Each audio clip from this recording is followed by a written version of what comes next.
Boa tarde, então nós vamos começar essa aula que é um conteúdo teórico da aula prática de sondagem nasogástrica, da disciplina de Clínica Cirúrgica 1. Eu sou o professor Renato. Então a gente vai conversar um pouco sobre a passagem de sonda nasogástrica, sonda nasoenteral, gastrostomia e jejunostomia.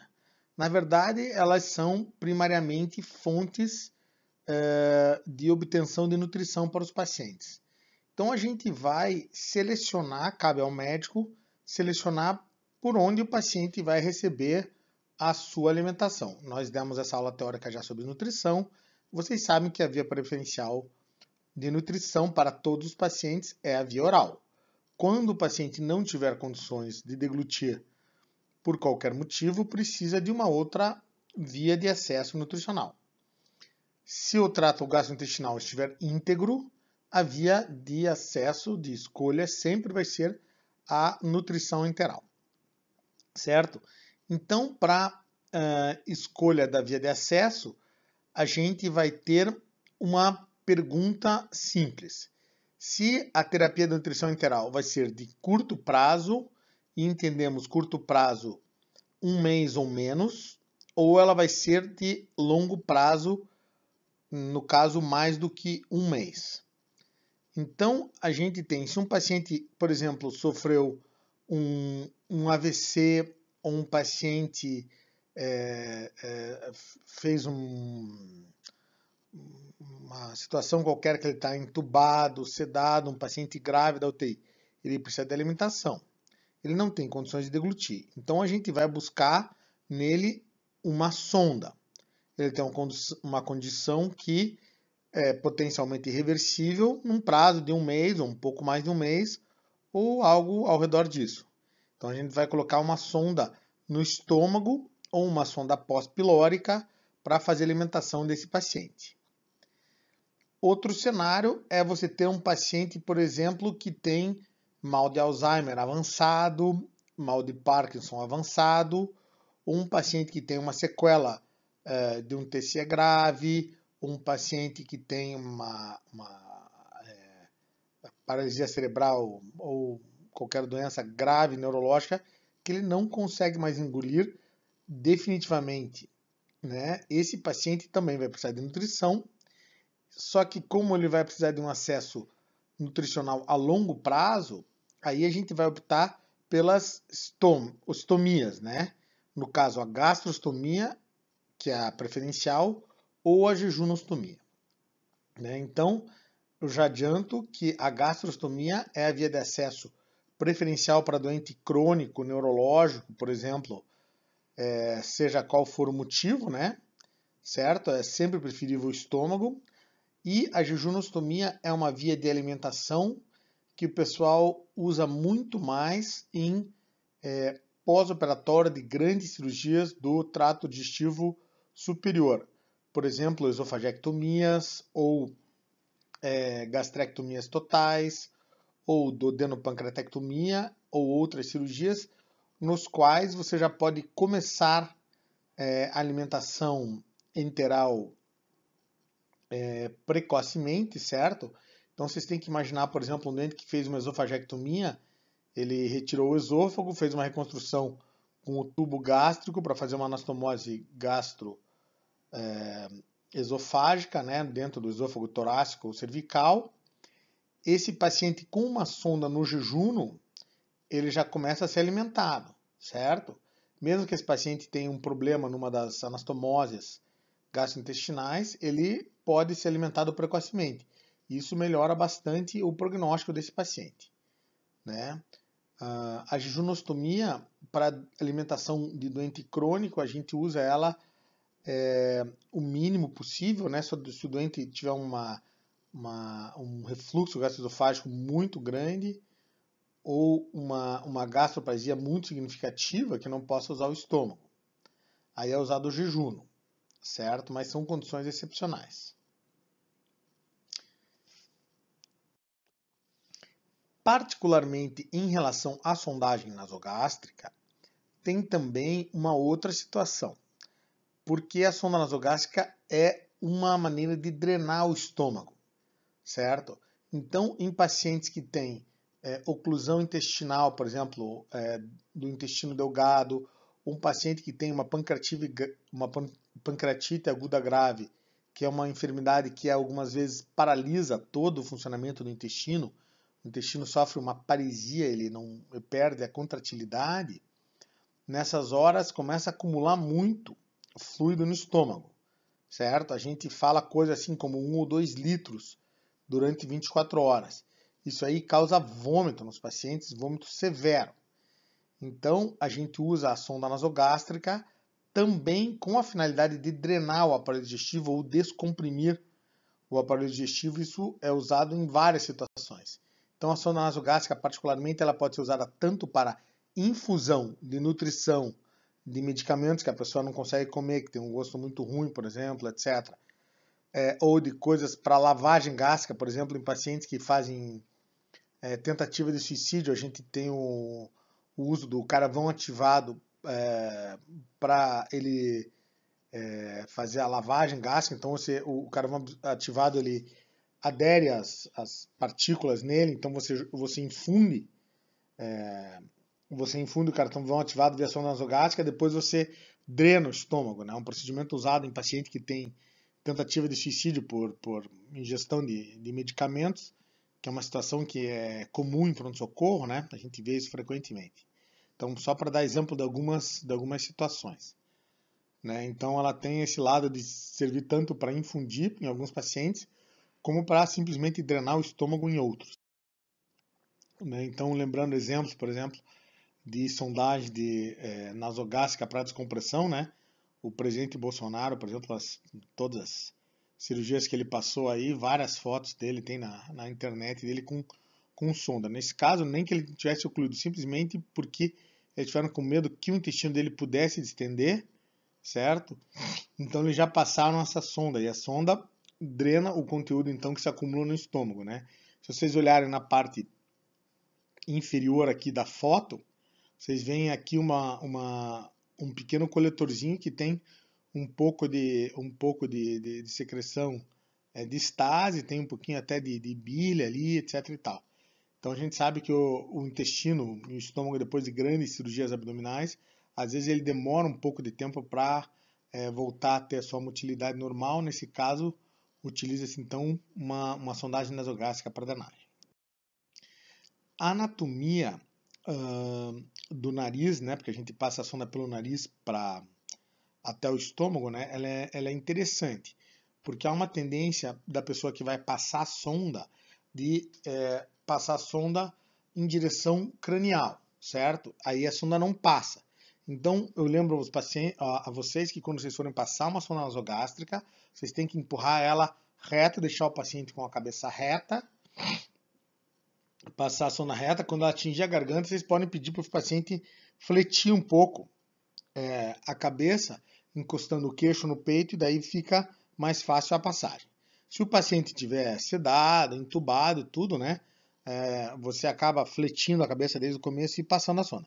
Mas se ela não passar, o paciente com o queixo reto, muitas vezes facilita a passagem da sonda também, tá? Certo? A sonda nasogástrica é uma coisa bastante simples, uma estrutura bastante simples. Não é uma sonda de um material plástico ou de silicone, etc., com os furinhos na ponta. Ela vem em diversos diâmetros, né? E ela é bem baratinha, bem fácil de usar. As sondas nasoenterais, elas são similares às sondas nasogástricas, mas elas são mais longas, elas têm mais ou menos uns 70 centímetros de extensão, por aí, alguma coisa assim, dependendo da marca da sonda e tal. Elas têm um fio guia, que ajuda elas a passar, né? Então elas são mais fáceis de passar, mais delicadas. E se vocês olharem aqui na ponta da sonda nasoenteral, que é essa sonda que está embaixo aqui no vídeo do lado direito, vocês vão ver que ela tem uma coisa que é uma coisa metálica, que depois você tira, né? Isso aqui é um pezinho que ela tem na ponta. Isso aí facilita a migração da sonda nasoenteral. Quando a gente passa uma sonda nasoenteral à beira do leito, a gente passa ela mais ou menos uns 60 centímetros. Isso a gente vai mostrar como é que mede depois. Essa sonda fica parada dentro do estômago. E é o próprio peristaltismo do estômago que empurra a sonda pós-pilórica para ela se situar então ali no duodeno, etc. Certo? Então esse pezinho que ela tem, ele ajuda a sonda a migrar mais distalmente no intestino, né? Então, uma sonda nasoenteral também pode ser passada à beira de leito, sem problema nenhum. Ela fica no estômago e em 24 horas, geralmente, ela vai migrar para o duodeno ou para o jejum proximal, alguma coisa assim. Tá certo? Tá? Então, o material de passagem de uma sonda nasogástrica é um procedimento que não é estéril, certo? Então, você não precisa de usar luva estéril. Você vai precisar de xilocaína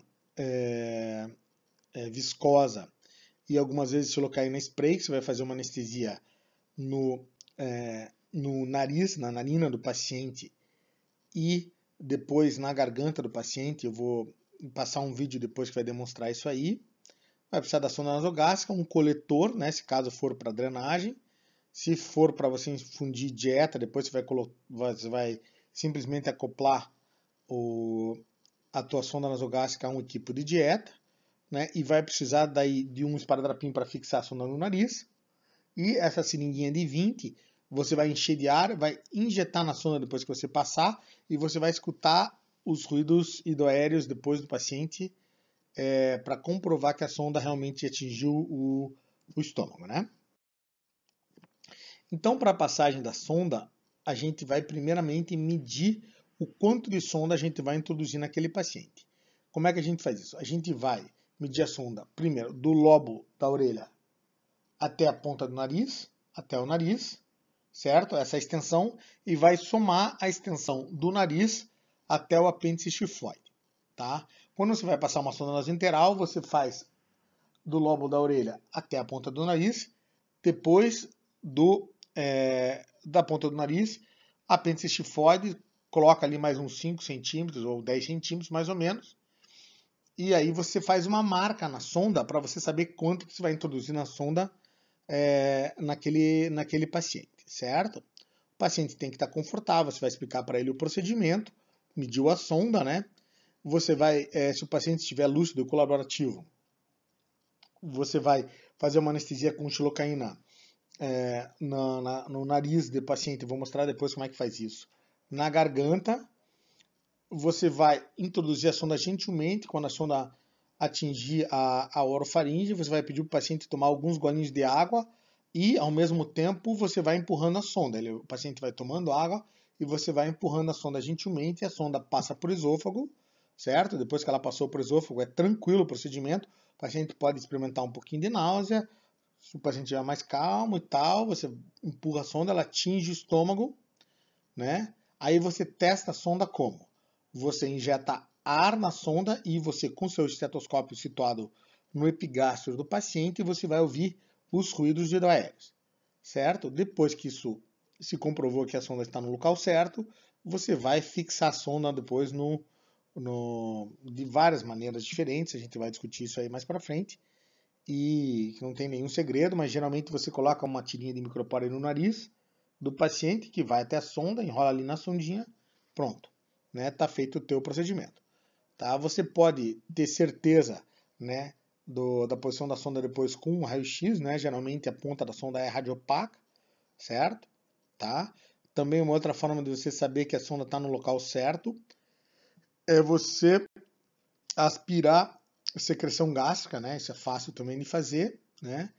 E inclusive você pode medir o pH, que vai ser sempre ácido dessa secreção, tá? Bom, então aqui a gente vai também discutir uma coisa que é discutível, inclusive no trato médico em geral, né? A gente sabe que a sondagem nasogástrica para nutrição ela seria preferível à sondagem nasoenteral, né? Porque quando você coloca a dieta no estômago do paciente, ela tem uma posição mais fisiológica, certo? Né? O estômago vai devagarzinho mandando aquela dieta para o jejum, certo? E dessa forma você controla melhor o débito da tua dieta no intestino, tá? Então, quando você coloca a sonda nasogástrica para alimentação enteral, uma das grandes vantagens é que você diminui a incidência de diarreia, tá? Então, eu já aviso vocês todos que vocês vão achar isso. Porém, nas UTIs, existe uma coisa que tem um lado até cultural e tradicional, que nutrição de paciente na UTI vai ser quase sempre por sondagem nasoenteral. Por quê? Porque na UTI, o pessoal da UTI tem muito medo que o paciente acumule dieta no estômago, acaba tendo resíduo gástrico importante, vômito e aspiração. Então, dieta, nutrição enteral em UTI, basicamente é sinônimo de sondagem nasoenteral. Embora haja muitos médicos, etc., que poderiam preferir nutrição enteral em pacientes de UTI por via sonda nasogástrica. Mas, pela essa questão de medo de aspiração, então, o pessoal acaba preferindo a sondagem nasoenteral. E essa é a principal indicação da sonda nasoenteral, né? Nutrição de paciente, principalmente paciente grave de UTI. Geralmente se prefere a sonda nasoenteral. Nós que somos endoscopistas também, a gente muitas vezes é solicitado a passar essas sondas, né? Então a enfermeira da UTI ou o médico intensivista tenta passar a sonda uma vez, não consegue, às vezes o paciente é um pouco mais difícil e tal, então eles pedem ao endoscopista fazer a passagem da sonda. Então a gente usa o endoscópio para auxiliar o posicionamento da sonda pós-pilórica ou às vezes mais distal no intestino.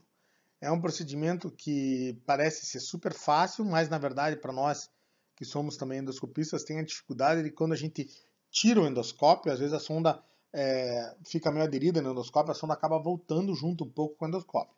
Então esse procedimento é um procedimento que às vezes é trabalhoso para a gente, né, dificultar, é difícil e tal. Enfim, a gente acaba na maioria das vezes conseguindo, tá? E como falei para vocês, a sondinha nasoenteral é um pouquinho mais elaborada que a sonda nasogástrica, mais fina, geralmente ela é de silicone, mais delicada, porque geralmente ela fica até por tempo mais longo nos pacientes, né? A gente vai discutir também agora essa questão da gastrostomia endoscópica, né? É uma coisa também que a gente é um procedimento muito realizado, que é quando o paciente precisa de um acesso ao estômago para nutrição por mais de um mês ou por indefinidamente, quando é a maioria dos casos, né? Então a gente faz um procedimento no qual você faz a endoscopia você usa o endoscópio, acessa o estômago e você pede para apagar a luz da sala, certo? Nessa hora você consegue ver pela parede abdominal a luz do endoscópio, chama-se transiluminação. Você palpa aquele local, punciona aquele local com uma agulha pela pele, como está mostrando nessa figura, passa um fio guia, retira o fio guia pela boca, acopla a sonda e a sonda passa pela parede digestiva e fica ancorada na pele, como vocês estão vendo nessa sequência de figuras aqui. Tá? Depois eu vou passar para vocês o link de um vídeo que tem sobre gastrostomia endoscópica, que é muito interessante, um procedimento extremamente prático, extremamente seguro, rápido e por isso bastante realizado nos hospitais aí, né? No tempo antigo se fazia gastrostomia cirúrgica, que era mais, enfim, um procedimento mais trabalhoso, dá bem mais complicação e tudo mais. A gastrostomia endoscópica é um procedimento interessante. Vocês estão vendo aqui embaixo o kit de gastrostomia endoscópica, então a indústria vende esses kits, eles vêm com todas as coisas que você precisa para fazer uma gastrostomia endoscópica, né, fora o endoscópio mesmo. É bem interessante, com isso aqui você abre, tem tudo que você precisa para fixar sonda, gel para lubrificar, as pinças que você precisa para usar e tudo mais. Tá certo? Então esse kit aí é o que se usa para gastrostomia endoscópica, né? A gastrostomia cirúrgica, né? É um procedimento que às vezes se usa para raras vezes, né? Para pacientes, por exemplo, que têm tumores, por exemplo, do esôfago, né? Que você não consegue fazer uma gastrostomia endoscópica, é impossível, né? Um paciente que às vezes você não tem alguma dificuldade técnica para fazer a gastrostomia endoscópica, raras vezes, né? Geralmente você indica a gastrostomia cirúrgica realmente para tumores de laringe, tumor de esôfago, você não consegue acessar fazer uma endoscopia, né, para passar a sonda, né? Então aí você opta pela gastrostomia cirúrgica. A gastrostomia cirúrgica se realiza por meio de uma incisão no epigastro, você acessa o estômago e você tem duas formas de fazer isso. Você pode utilizar essa técnica STAM, que é uma técnica que é antiga, né, no qual você faz uma sutura em bolsa de tabaco, que é essa sutura circular concêntrica, como vocês estão vendo aqui do lado esquerdo, no STAM, e essa sutura em bolsa, essas duas suturas concêntricas, quando você amarra o nó, você fixa essa sonda lá dentro do estômago. Aí depois você fecha a parede abdominal e a sonda sai pela pele, né? Quando eles usam esse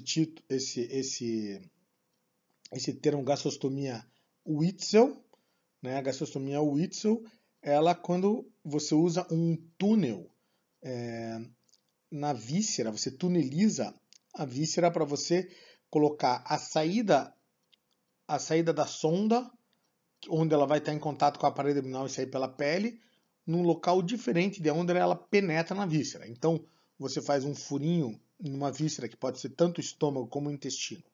Introduz a sonda. Aí você faz uma série de suturas seromusculares na víscera e faz esse túnel.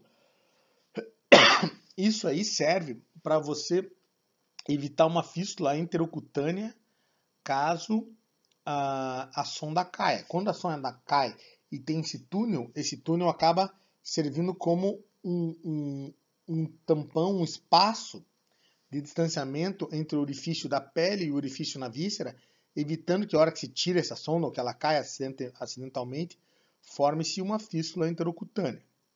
Tá? Essas técnicas também podem ser feitas por via laparoscópica, de uma maneira bastante simples, embora pouco utilizadas, né, isoladamente, mas também pode. Né? Falando então particularmente sobre a jejunostomia, né, como eu falei já para vocês, a jejunostomia é um procedimento que é feito muitas vezes, e a maior parte das indicações atuais da jejuno realmente são coincidência de cirurgias abdominais de grande porte, né, onde você acessa o jejuno e inicia a dieta enteral precoce para os pacientes, tá? E lembrando que a jejunostomia, em alguns lugares aqui no Brasil não é disponível, mas ela tem alguns kits que você usa uma agulha grossa para você fazer a tunelização Witzel, você não precisa fazer sutura. Você simplesmente introduz uma agulha que vai navegar entre a seromuscular e a mucosa, certo? E por dentro dessa agulha você passa um tubinho fino que vai ser a jejunostomia. Tá? Esses kits não são disponíveis no Brasil, mas são bem interessantes, eu já vi muitas vezes fazendo jejunostomia dessa forma, bem interessante. E a jejunostomia também em alguns lugares, como Estados Unidos, na Europa, etc. e tal, a própria radiologia intervencionista consegue fazer também uma jejunostomia percutânea. Então, o doente degluta um pouco de contraste, eles têm umas formas de injetar um pouco de ar no aparelho digestivo da pessoa, que vai para o jejum, etc. E eles conseguem impulsionar uma alça através da pele, né, por radiologia intervencionista e dilatar aquele trajeto e passar uma sonda. Né? Então isso também é possível. Também no nosso meio isso aí é pouco realizado, mas mais fora do Brasil isso aí já é muitas vezes uma realidade.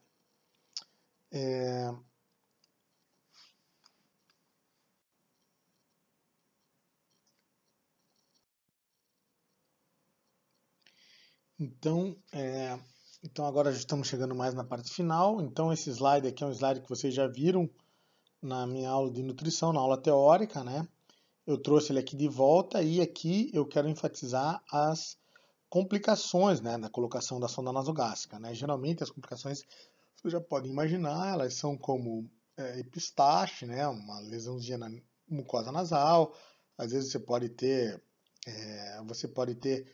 um erro técnico na colocação da sonda, você colocar sonda na traqueia, no brônquio, injetar dieta no pulmão, isso é raro, mas pode acontecer, é muito mais comum, né? São outras complicações muito mais simples, como pistache, né? Necrose da cartilagem do nariz.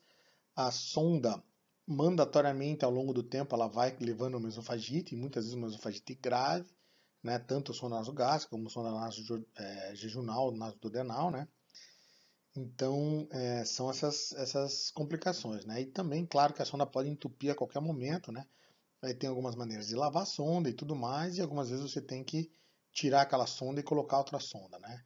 Então a durabilidade dessas sondas também não é muito grande, né? Geralmente ali um mês no máximo elas vão durar, né? A gastrostomia endoscópica, então, lembre-se que a gastrostomia pela parede do estômago ser uma parede bem espessa, uma parede com uma parede muscular forte e tudo mais, ela tolera muito melhor a sonda. Então a sonda de gastrostomia ela pode durar vários anos funcionando bem. A gente tem alguns pacientes com gastrostomia endoscópica que tem a mesma sonda há 2 anos, etc. Depende do cuidado que a família tiver com a sonda, sem dar quase nenhuma manutenção. E muitas vezes os pacientes vêm pedindo para trocar a sonda, a gente lava a sonda, tudo, e a gente fala para a família, olha, fica mais um pouco de tempo, né? O pessoal que tem gastrostomia geralmente são pacientes muito debilitados, né? E a realização de uma nova gastrostomia realmente vai ser um procedimento que acrescenta uma morbidade importante para esse paciente, né? Jejunostomia, a longo prazo, ela também é difícil, porque aqui no nosso meio nós não temos sondas muito adequadas para jejum. Então, geralmente quando a gente faz uma jejunostomia, a gente acaba usando uma sonda nasogástrica que é colocada dentro do jejum. Então essa sonda, a durabilidade dessa sonda, ela é pequena geralmente, então muitas vezes ela cai, ela entope e ela estraga, né, por vários motivos, né?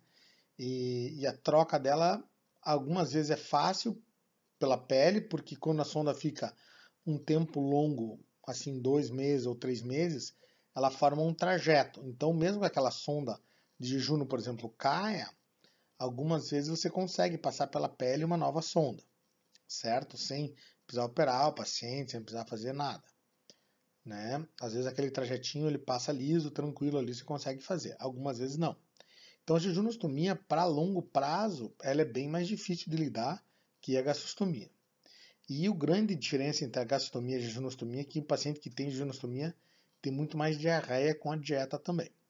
Tá? A gastrostomia, por ser mais fisiológico, né, o trânsito alimentar, ele tem menos diarreia que a jejum. Né? A jejum é mais difícil o manejo também por esse assunto. A jejunostomia também tem uma chance muito maior daquela ponta da sonda que está dentro do jejuno acabar perfurando o jejuno e causando uma peritonite também. Então eu vou encerrar. Tá? Agora nós vamos mostrar um videozinho de passagem da sonda que vai ajudar você bastante para ilustrar como é que funciona a passagem da sonda. Né? Então a primeira coisa é que o profissional que está junto com o paciente, nesse caso é uma enfermeira, né?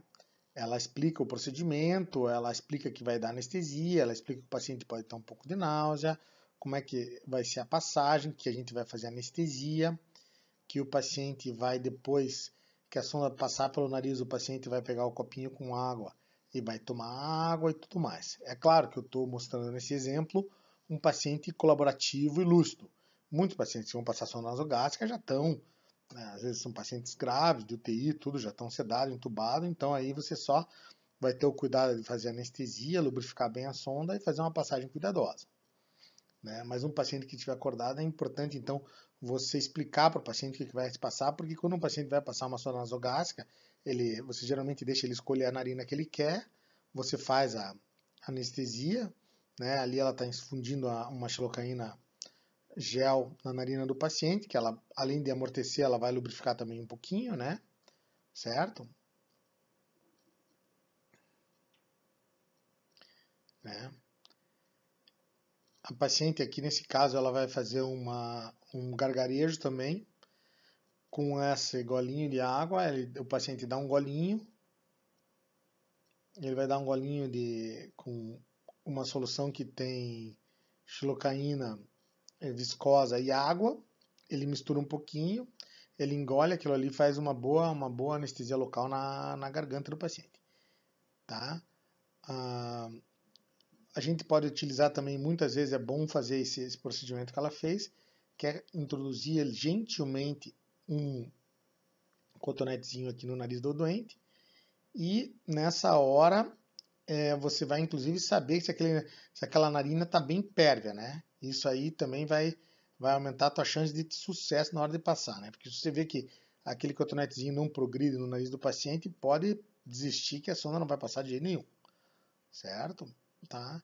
Então aí começa a fazer a introdução suave, o paciente tá tranquilo, né? Ela vai introduzindo. Ó, às vezes o paciente pode ter um pouco de náusea, certo? E quando a sonda atinge a garganta, mais ou menos uns 10 centímetros, o paciente vai tomando água e a sonda vai avançando.